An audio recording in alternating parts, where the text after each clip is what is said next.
मेरा फर्मा बरदार नहीं था, मेरे अदब के अंदर इसने बड़ी कमियां की, मेरी बड़ी नाफरमानियां की। रब्बे कायनात के महबूब ने क्या फरमाया? फरमाया अम्मा जी उसकी ज़िंदगी के अंदर उसे माफ़ी अता फरमा दें, उसे माफ़ कर दें, उसे माफ़ी अता कर दें। अम्मा जी ने फरमाया नहीं या रसूलल्लाह ये मेरा हक है। क्या?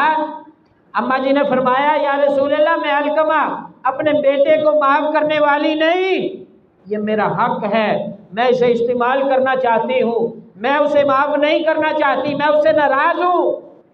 जब इतना कहा तो रब्बे कायनात के महबूब ने आपने जनाब बिलाल हबशी को बुलाया, फरमाया जाओ ईंधन इकट्ठा करो, लकड़ियाँ जमा करो। आपने जनाब बिलाल हबशी को कहा लकड़ियाँ जमा करो। अम्मा जी कहने लगी या रसूलल्लाह लकड़ियाँ क्यों जमा करनी है? रब्बे कायनात के महबूब ने फरमाया अगर वो इस हालत के अंदर मर भी गया तो अल्लाह की जहन्नम का ईंधन बनाया